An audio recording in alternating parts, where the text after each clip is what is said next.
Gold is finding a lot of support here around 4,000. If not this year, by next year will be $6,000 gold. I think silver dynamics look very strong to me. I think silver is unlikely to go back down to 50, but I doubt people will get a chance to buy below 50 again. I think that anything below 60 is probably a pretty good buy for silver. The failure of the Fed to hike rates, even the first hike, could be a catalyst. Why didn't they hike rates the first time they met if they were so gung-ho? Why is the balance sheet still expanding? Why is money supply growing? Bitcoin has kind of overshadowed gold and stolen some of its thunder. So there's been a lot of negative campaigning against gold. So that may have taken its toll on some potential buyers who don't, see the real value. And I hear people say, well, gold is useless. Gold, it's just all perception. Central banks have a very low percentage of their reserves in gold. There isn't a big demand right now for the gold as a reserve asset. I think it's growing because central banks are underinvested in gold. They have too much fiat on their balance sheets. We went on a rocket ride and then we came crashing back down. And I think that's really damaged the maybe enthusiasm or some of the positive sentiment that came into the gold market kind of towards the tail end of that rally. And I think we're back to the same negative sentiment that defined the entire rally up until that point. People are very negative now on gold, but gold, it obviously got ahead of itself. Silver broke out above 50. It went up to 120. Having been stuck at around 30 for a couple of years, so it overshot.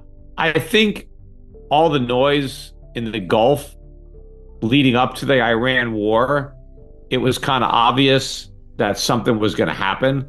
And so that also fueled the buying into gold. So it had a big run up.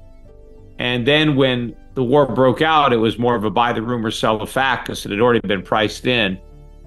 And so that started the correction. And then when we got these, supposedly hawkish comments from Kevin Warsh, the new Fed chair, about how aggressive they were going to be in their single focus on returning to 2% inflation. And now the market's kind of flipped from expecting 2 or 3 rate cuts to expecting 2 or 3 rate hikes. That put a lot of pressure on gold as well. Markets reacted to headlines, yet institutional positioning tells a far less obvious story. Peter Schiff notes that sentiment has reversed dramatically, but emotional swings often peak after prices have already repriced geopolitical risk. Investors who chase central bank rhetoric instead of liquidity conditions frequently sell near support rather than opportunity. Next, Peter Schiff reveals why the market's sudden faith in aggressive tightening may contradict what policymakers are actually capable of delivering. Also pushed up the dollar. Now, I think that's just created a good buying opportunity. I think the market is pricing in rate cuts that are unlikely to actually happen. And even if they do happen, it's going to be with inflation much higher than it is. And so real rates are actually going to be lower, and real rates are much more important. In fact, in many cases, nominal rates are irrelevant. Real rates are all that counts. And so real rates are going to be a lot lower, even if the Fed nudges up nominal rates.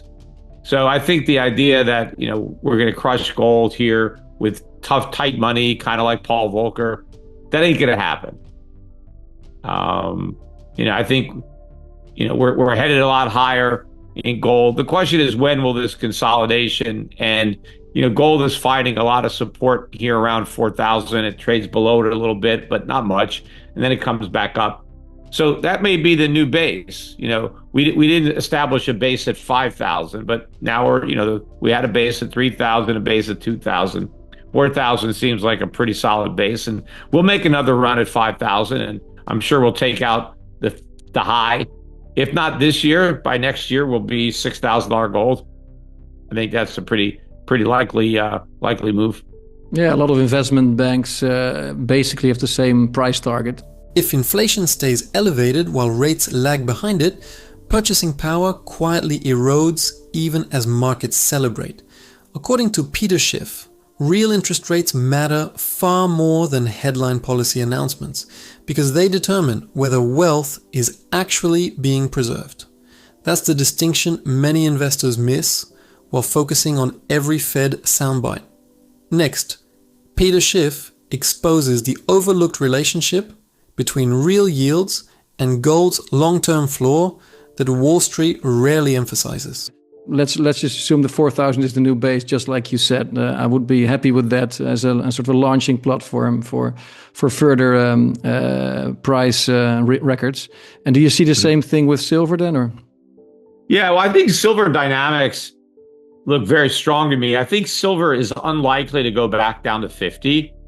I think that was the resistance from 1980 through 2021, and it really overhung the market for a long time.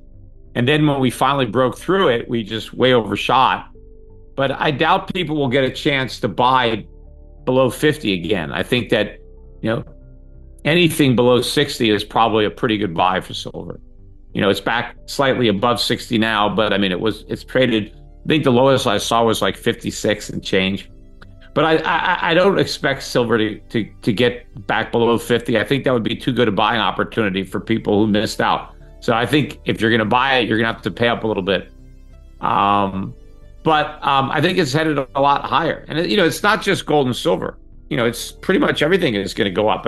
Silver often delivers its biggest moves after convincing investors the opportunity has already disappeared.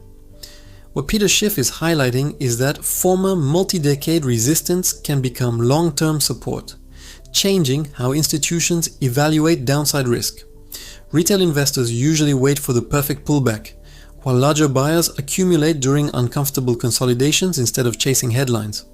Missing those transition periods can permanently raise an investor's average entry price.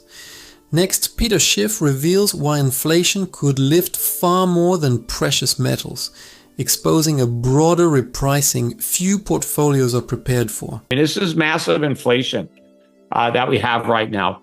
And, even if AI can help offset some of the inflation with growth in productivity, those benefits are years away. In the short run, AI is actually putting upward pressure on prices. Look what happened with, computers. Look at Apple. They just had the biggest price increases in their history across the board. 15 to 25% increase on basically every product, they have. And the demand on energy and raw materials that are being used to finance this buildup. So you got a lot of upward pressures, in addition to the fact that the Fed is creating a lot of inflation to finance deficit spending. Right. And what does it take for the bull market to resume? Would it be like a rate cut or a bank default or perhaps another conflict? Do we need a trigger event in order for it to start again? I mean, some bad economic numbers. Let's see if we get a bad jobs number on Thursday. Comes out Thursday this week. But yeah, I mean, the failure of the Fed to hike rates, or maybe even the first hike, could be a catalyst. But, I don't know that they're going to hike rates. Why didn't they hike rates the first time they met if they were so gung-ho? Why is the balance sheet still expanding? Why is money supply growing? The Fed talks about restraint, while liquidity indicators continue sending a more complicated message. Peter Schiff's argument suggests investors should pay closer attention to expanding money supply and balance sheet trends than carefully crafted policy speeches.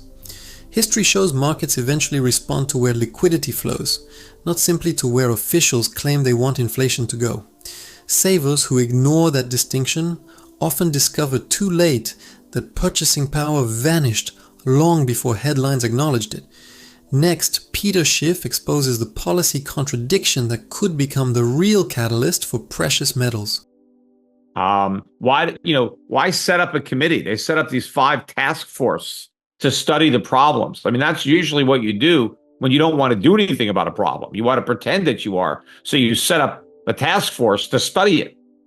So, they're going to, maybe that's an excuse to do nothing. Well, we're waiting for the task force, to give us a recommendation. And by then, inflation could be a lot higher, the economy could be a lot weaker. Plus, you've also got the elections. And as we're getting closer to November, tomorrow's the beginning of July. So the election season really starts over the summer, because you got the elections in the fall. And to the extent that the Republicans are, low in the polls, which they certainly are, there's more incentive for some type of stimulus to, give the voters something to take into the voting booth, some kind of freebie. And so that could be a catalyst, Yeah. Many black swans lurking behind the bushes then. Bitcoin. Yeah, also, I wonder if a real crash in Bitcoin, could be some kind of catalyst where it kind of highlights the difference between the two assets. Because I think that Bitcoin has kind of overshadowed gold and stolen some of its thunder. Election year incentives often shape financial decisions long before voters notice the consequences. This is where Peter Schiff's thesis shifts from market mechanics toward political timing, suggesting delayed action may be every bit as important as policy itself. Governments frequently prefer postponing difficult choices, while stimulus becomes increasingly attractive as elections approach. Investors focused only on campaign promises may overlook the inflationary costs that arrive months later. Next, Peter Schiff unravels whether Bitcoin's weakness could redirect capital back toward physical stores of value. And not even that, people have been buying Bitcoin instead of gold, but I think a lot of people haven't bought either. But one of the reasons they haven't bought gold is they thought, well, why gold? Gold's going to lose out to Bitcoin, so I'll look for some other inflation hedge. So I think once, the myth that Bitcoin is digital gold really dies, that's good for actual gold. So you think some Bitcoin holders, maybe they suffered so much from, because last time we spoke, Bitcoin was around 90,000. Right now it's around 58,000. So you think some of these Bitcoin holders maybe are damaged, are hurt that much that they don't trust digital gold anymore, but they also, as a result, don't trust the original gold? Yeah, and I think a lot of the marketing spin on Bitcoin has been, to denigrate gold and talk about all the problems with gold. Like, it's not really scarce. There's who knows how much there is. There's gold asteroids. You can never know if it's real or not. It's so easy to fake it. There's all kinds of stuff because they have to trash gold. A collapsing investment narrative often changes capital flows faster than changing fundamentals ever do. Peter Schiff notes that Bitcoin's biggest competitive advantage may have been perception, rather than proven resilience during prolonged monetary uncertainty. If confidence in one inflation hedge weakens, investors naturally reassess alternatives they previously ignored instead of abandoning protection altogether. The important question is not which asset generated bigger headlines, but which one survives repeated confidence cycles. Next, Peter Schiff reveals why decades of messaging against gold may have distorted investor behavior more than market fundamentals themselves. So there's been a lot of, negative campaigning against gold. So that may have taken its toll on some potential buyers who don't see the real value. And then I hear people say, well, gold is useless. Gold, it's all, it's just all perception. I mean, people just think it has value, which, describes Bitcoin exactly, but it doesn't describe gold. I mean, people don't seem to understand. They think gold has no use, even though, we have all this gold jewelry and, there's gold in consumer electronics. So everybody has gold and is using gold in their life, yet they don't realize how much value it has. It has properties that are very unique to gold that are not shared by other metals. And there are circumstances where you need gold, and you can't substitute anything else. But how high is the monetary premium, you think? So let's say gold loses its monetary role and it's solely used for electronic purposes, for example, or industrial purposes, then the value would be a fraction of current value, right? Well, it's hard to say what gold would be like if nobody wanted to use it as a store of value, because it's really hard to strip that store of value from gold, because it objectively is, right? Because gold is eternal. The biggest risk to your portfolio may be believing a narrative repeated so often that it feels like fact. According to Peter Schiff, gold's value is rooted not only in monetary history, but also in unique physical properties that modern technology continues to rely upon. That creates a foundation few financial assets can claim when confidence in paper promises begins to weaken. Investors who dismiss that distinction may be confusing popularity with durability. Next, Peter Schiff reveals why gold's permanence gives it an advantage that almost no other asset can realistically replicate. Gold doesn't decay, it doesn't rot, it doesn't, nothing happens to it. So by the definition of its own properties, it's a store of value. And even if you use gold, you can reuse it. It's not like once you've used it, you can't use it again. Whatever you've done with it, you can melt it down and start over. And so it's like other commodities. I mean, if I buy wheat and I eat it, it's gone. I can't eat the same wheat again. If I use gas, I can't reuse it after I've burned it. But you can use gold over and over and over again, and it's never going to lose its value. And it's not like I mentioned, I can buy a new computer and, in a few years it's obsolete because they've got a better computer. So the one I bought loses value. When you buy gold, it doesn't lose any value. There's not a better gold that's going to be developed that's going to make your gold obsolete. So these are values that gold has that it's impossible to strip out. And again, when I own gold, the gold that I own can be used in 1,000 years by somebody else. So it's like gold represents the present value of an eternity of use cases. So you hold something in your hand. I mean, there's not many things that you have that will still be valuable in 100 years, let alone 1,000 years. But your gold will. Most investments begin depreciating the moment you buy them. Yet gold follows an entirely different economic logic. What Peter Schiff is highlighting is that permanence itself carries financial value because it removes the technological obsolescence affecting nearly every manufactured asset. That distinction becomes increasingly important during long inflation cycles, when preserving purchasing power matters more than chasing rapid returns. Wealth is often protected by endurance rather than excitement. Next, Peter Schiff exposes why central banks may value that same permanence far more than their public messaging suggests. Yeah, I agree. And I think they find a ship that was that sunk 600 years ago. The only thing that's probably of value is if they can find the gold that was there. The rest of it is all disintegrated into the sea.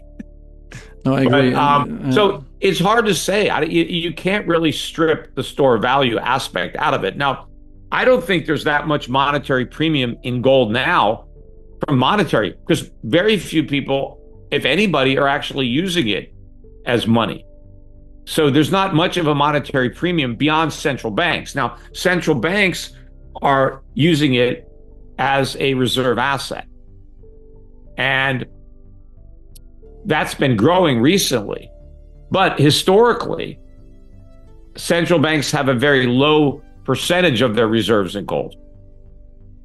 So there isn't a big demand right now for the gold as a reserve asset. I think it's growing because central banks are underinvested in gold. They have too much fiat on their balance sheets. So I think that the demand for gold as a reserve from central banks is likely to go up, not down. And it's possible that demand for gold in private hands as an investment, which is also historically low right now, will go up. Central banks continue holding far more paper reserves than hard assets despite increasing geopolitical uncertainty. Peter Schiff's argument suggests that official gold accumulation may still be in its early stages rather than approaching exhaustion. Retail investors often focus on daily price swings, while sovereign institutions quietly adjust reserve allocations over many years. Following institutional balance sheet trends, instead of financial television, can produce a very different long-term outlook. Next, Peter Schiff reveals how new financial technology could unexpectedly strengthen gold's monetary role instead of replacing it. So you'll have more demand for investment gold by institutions, by individuals. And gold may in fact be remonetized. I think one of the things, ironically, that could be behind the move to remonetize gold is tokenization and blockchain, where you can take gold and tokenize it the way you can tokenize the dollar. And people are talking about, oh, let's have stable coins. Let's use dollars on the blockchain because it's more efficient than a checking account or, a bank wire or something like that. Well, you gain even more efficiency when you tokenize gold, because once I've tokenized gold, now gold is the perfect medium of exchange. It's very easy to buy and sell and settle in gold. I don't have to send you my gold. I don't have to physically hand it to you. I don't have to put it in a box and ship it to you. I just transfer instantly ownership of the token. And now the gold that belongs to you. The gold sitting in a vault in Switzerland that was mine is now yours. And so rather than gold losing its monetary premium, I think that gold is more likely to gain the monetary premium that it doesn't really have right now. Right. And what do you think of Judy Shelton's plan for a gold bond to be issued on the 4th of July? Is that going to float? Well, I don't think the U.S. is going to start issuing gold bonds. Not if it doesn't have to, because that's an admission that basically is a surrender. But obviously, if they issued bonds redeemable in gold, they could get a better interest rate than in dollars. But the obligations would be growing because they'd have to go buy the gold if they don't have it. I don't know what the reserves are. But yeah, I mean, we could pledge our gold reserves, but then we're probably going to have an audit so people know that the gold is there. The next monetary shift may not replace gold with technology. It could make gold easier to use than ever before. This is where Peter Schiff's thesis shifts by arguing that blockchain could modernize physical gold instead of making it obsolete through digital alternatives. That possibility challenges years of assumptions that innovation automatically favors fiat-backed digital systems over tangible assets. Investors should watch where payment infrastructure evolves, not just where speculation flows.